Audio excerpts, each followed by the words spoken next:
ఈ వీడియోలో మనం మష్రూమ్స్ కర్రీ ఎలా చేసుకోవాలో చూద్దాము. ఇవి హార్వెస్ట్ చేసిన మష్రూమ్స్ కాబట్టి అంటే నాటు పుట్టగొడుగులు కాదు. బయట రూమ్ టెంపరేచర్‌లో తయారు చేస్తారు కదా! అవి కాబట్టి మనం వీటిని జాగ్రత్తగా క్లీన్ చేసుకోవాలి. దాని మీద ఒక సన్నని థిన్ లేయర్ ఉంటుంది. అది రిమూవ్ చేసుకోవాలి. ఆ తర్వాత ప్యాన్‌లో ఆయిల్ వేసుకొని మష్రూమ్స్ అన్నిటిని బాగా ఫ్రై చేస్తున్నాను. అప్పుడేంటంటే ఇవి కూడా గట్టిపడి మనం కర్రీలో వేసినప్పుడు విరిగిపోకుండా అలా ఉంటుందన్నమాట.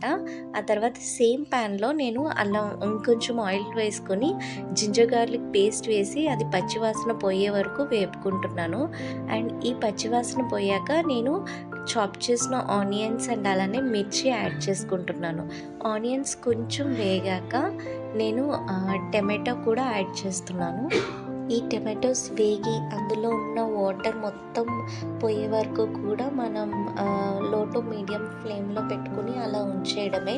అండ్ నేను ఇదే స్టేజ్లో కొంచెం సాల్ట్ అండ్ అలానే టర్మరిక్ యాడ్ చేస్తున్నాను సో దట్ తొందరగా మాడిపోకుండా ఉంటుంది అనేసి. అండ్ టమాటోస్ అన్నీ మగ్గిపోయి దగ్గరగా అవుతున్నప్పుడు నేను మష్రూమ్స్ కూడా యాడ్ చేసుకుంటున్నాను. మనం ఆల్రెడీ ఫ్రై చేసి పక్కన పట్టుకున్న మష్రూమ్స్. అండ్ ఆ మష్రూమ్స్ అప్పుడే యాడ్ చేయడం వల్ల మనకి కర్రీలో ఆల్రెడీ వేసిన సాల్ట్ ఇదంతా కూడా మనకి మష్రూమ్స్కి పడుతుంది. అండ్ అలానే ఇప్పుడు మనం మిర్చి అండ్ ధనియా పౌడర్ యాడ్ చేసుకుంటున్నాము. సో ఆ స్పైస్ అంతా కూడా మనకి గ్రేవీకి అండ్ అలానే పీస్కి కూడా ఈక్వల్గా అడ్జస్ట్ అవుతుంది.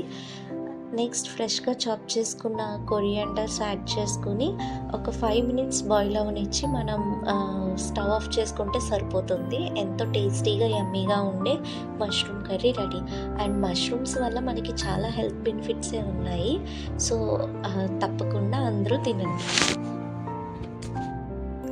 చూసారా ఎంత యమ్మీగా కనిపిస్తుందో. That's it. Thank you for watching.